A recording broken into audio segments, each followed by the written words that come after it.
اور مغالطے میں ڈالتے ہیں. آپ اپنی جو بات کرنی ہے آپ کریے, اس کے لیے جدوجہد کیجئے, مطالبے کیجئے, لیکن بندوق اٹھانے والوں کو نہ تحفظ دیجئے, نہ جو لوگ دوسرے معصوم لوگوں کو قتل کرتے ہیں ان کو تحفظ دیجئے. تو بڑی سیدھی بات ہے.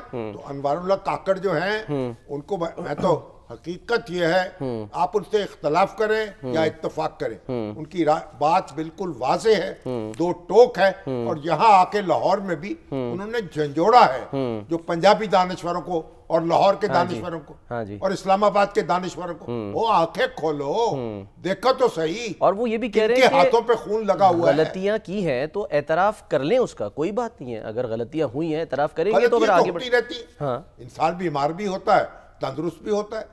دنیا کا ہر ملک ہے, اس میں غلطیاں بھی ہوتی ہیں, اس میں غلطیوں کی اصلاح بھی ہوتی. کون سا ملک ایسا ہے جہاں آپ یہ کہیں کہ وہاں کی لیڈرشپ سے کوئی غلطی نہیں ہوئی؟ بالکل ہر ملک میں ایسا ہو رہا ہے. بالکل انڈیا میں دیکھ لیجئے, امریکہ میں دیکھ لیجئے, اب ٹرمپ صاحب کیا کر رہے ہیں, اور ایک کے بعد ایک ان کی ریٹنگ گر رہی ہے. یونیورسٹیوں کا ناطقہ بند کر دیا, سروے آیا ہے وہ 43 سے 42%. ان کے اوپر مقدمہ کیا ہے اور فنڈ روکنے کے خلاف. آپ کے $2 ارب روک لیے, ہم نہیں دیں گے امداد آپ کو. $9 ارب جو ہے ہارورڈ یونیورسٹی کو پرووائڈ کرتی ہے سالانہ اس کے ریسرچ پروگراموں کے لیے. صحیح ہے. ان کا ہم روکیں کہ پوری فنڈنگ, اور $2 ارب روک لیے. اور دوسری یونیورسٹیاں جتنی امریکہ کی ٹاپ کی یونیورسٹیاں ہیں ان کے پیسے روک رہے ہیں, ان کو دھمکیاں دے رہے ہیں, کہیں ہمیں آپ اپنی پالیسی بتائیں ایڈمیشن کی, ہم آپ کا آڈٹ کرائیں گے. نصاب, بھرتیوں اور داخلوں کے ڈیٹا پر حکومت سے منظور شدہ آزاد آڈٹ کی اجازت ہے. دیکھیے یہ جو یونیورسٹیاں ہیں, جو ہارورڈ ہے اور دوسری یونیورسٹیز ہیں, یہ امریکہ کی بنیاد ہیں, امریکہ کی ترقی کی, اس کی تہذیب کی, اس کے تمدن کی. یہ ریسرچ ہے, یہاں ان کی ریسرچ ہے, آزاد ریسرچ. اس سے امریکہ کہاں تک پہنچا ہے. اور ٹیکنالوجی میں, ہیلتھ میں, میڈیسن میں, ایجوکیشن میں, مینجمنٹ میں, انہوں نے جو ایجادات کی ہیں اور اس نے امریکہ کو آسمان پہ پہنچایا ہے. اور ہارورڈ جو ہے وہ کہتے ہیں جی ہمارے سارے پروگرام متاثر ہو جائیں گے. کینسر ریسرچ رک جائے گی, بچوں کے کینسر پہ تحقیق ہو رہی ہے, وہ رک جائے گی. الزائمر جو یادداشت چلی جاتی ہے اس پہ تحقیق ہو رہی ہے, وہ رک جائے گی. تو آپ یہ سارا تماشا لگائے, ان کی ریٹنگ جو ہے گر رہی ہے. اب لوگ جو ہیں, اب لوگ اٹھ کر, یعنی ایک لحاظ سے لوگوں کے جذبات جو ہیں وہ متاثر ہو رہے ہیں. تو اب ٹرمپ وہاں, اب وہ غلطیاں ہو رہی ہیں, پریزیڈنٹ اب کر رہے ہیں, تو کیا کہہ رہے ہیں پھر. لیکن یعنی امریکہ کے لوگ جو ہیں وہ بندوق اٹھا لیں ٹرمپ کے خلاف, مسلح جدوجہد شروع کر دیں. یہاں بھی بھیج دیں یہ PLA کو.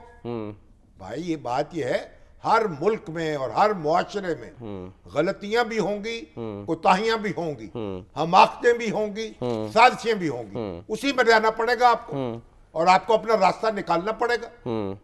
صدق کے دل سے قبول کر کے اور آگے بڑھنے کا جو وہ راستہ نکالنا ہوگا. شامی صاحب ایک کتاب میرے خیال ہے کتاب میرے پاس ہے, یہ ہمارے دوست سید ارشاد احمد عارف صاحب بڑے نامور اخبار نویس ہیں, انہوں نے یہ مرتب کی رسول اللہ کا پیغام. اچھا. یہ وفاق عاشقان مصطفیٰ صلی اللہ علیہ وسلم کے نام. اچھا, ماشاءاللہ. زندگی کیسے گزاری. اچھا. یعنی اس میں حدیثیں اکٹھی کی ہیں. اچھا. جس سے آپ کو اپنی زندگی, اپنی گفتار, اپنے معاملات, اس پر آپ نظر کریں. اب ایک حدیث میں سناتا ہوں, اس کے بعد باقی غور کریں. مفلس کون ہے؟ رسول اللہ صلی اللہ علیہ وسلم آیا, صحابہ کیا تم جانتے ہو؟ صحابہ سے پوچھا مفلس کون ہے. اچھا. صحابہ نے عرض کیا ہم میں مفلس وہ آدمی ہے جس کے پاس مال اسباب نہ ہو. مال اسباب نہیں ہے, وہ مفلس ہے. ٹھیک. آپ نے فرمایا قیامت کے دن میری امت کا مفلس وہ آدمی ہوگا جو کہ جو نماز, روزے, زکوٰۃ وغیرہ سب کچھ لے کر آئے گا اللہ کے حضور. اچھا. لیکن اس آدمی نے دنیا میں کسی کو گالی دی ہوگی, کسی پر تہمت لگائی ہوگی, کسی کا مال کھایا ہوگا, کسی کا خون بہایا ہوگا, کسی کو مارا ہوگا, تو ان سب لوگوں کو اس آدمی کی نیکیاں دے دی جائیں گی. یعنی حقوق اللہ سے اوپر حقوق العباد کو رکھا. حقوق العباد میں ان کی نیکیاں ان لوگوں میں تقسیم کر دی جائیں گی. صحیح. اور اگر اس کی نیکیاں ان کے حقوق کی ادائیگی سے پہلے ختم ہو گئی تو ان لوگوں کے گناہ اس پر ڈال دیے جائیں گے. اچھا. پھر اس آدمی کو جہنم میں ڈال دیا جائے گا. اچھا. یہ دن رات لوگوں کو قالیاں دیتے ہیں، ان پہ تہمتیں لگاتے ہیں، ان کے اوپر الزامات لگاتے ہیں، دشنام اور ترازی کا ایک بازار گرم کر رکھا ہے، اور پھر نام لیتے ہیں رسول اللہ صلی اللہ علیہ وسلم کا. تو یہ انہوں نے تو مفت تقسیم کرنے کے لیے یہ کتاب چھپوائی ہے اور لوگوں میں تقسیم کی ہے.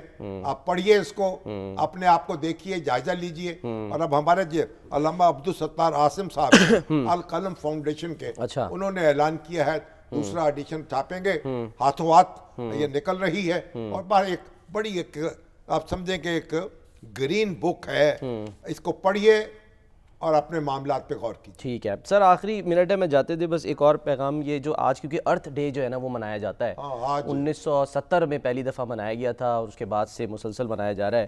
اس کا مقصد کیا ہے؟ زمین سے پیار ہم کیسے کر سکتے ہیں؟ زمین سے پیار کرنا، ہم زمین پہ رہتے ہیں نا، زمین کی حفاظت کرنا، اس کا ماحول بہتر رکھنا، ٹھیک ہے، اس کو گندگی سے آلودگی سے بچانا.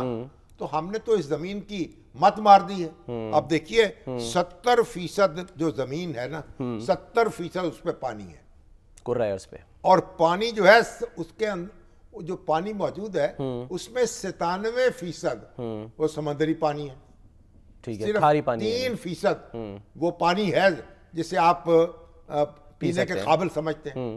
اور آپ دیکھیے میں حیران ہو رہا ہوں، کہا ہے کہ 87 لاکھ انواع کی مخلوقات موجود ہیں، سائنسدان کہتے ہیں. اور بہت سی ایسی جن کا بھی پتہ بھی نہ ہو. کیڑے، پرندے، دریائی، صحرائی، میدانی اور دوسری مخلوقات 87 لاکھ قسم کی، اور جانوروں کی 12 لاکھ قسمیں ہیں. 12 لاکھ جو کوئی کہیں پائی جاتی ہے، کہیں پائی جاتی ہے. اور یہ زمین جو ہے، ہمیں کیا پتہ زمین کیا ہے؟ ہم تو اس ٹکڑے کو زمین سمجھتے ہیں ہماری ہے. اور ہم نے کیا کیا ہے؟ پانی ضائع کر رہے ہیں، درخت کاٹ رہے ہیں، اس کا حلیہ بگاڑ رہے ہیں، تجاوزات بنا رہے ہیں. یعنی پاکستان جو ہے جس حالت میں ہمیں ملا تھا جب ہم آزاد ہوئے تھے، آج ہم نے اس کو ماحولیات کے اعتبار سے اس کو خراب کر دیا ہے. اگرچہ ہماری مریم اورنگزیب کوشش کر رہی ہیں سر، اورنگزیب صاحبہ وہ کہتی ہے کہ میں ماحولیات بہتر کر رہی ہوں. ٹھیک ہے، ان سے بھی بات کریں گے سر، کسی دن کرتے ہیں. لازمی بریک کا وقت ہو گیا ہے، بریک کے بعد واپس آتے ہیں.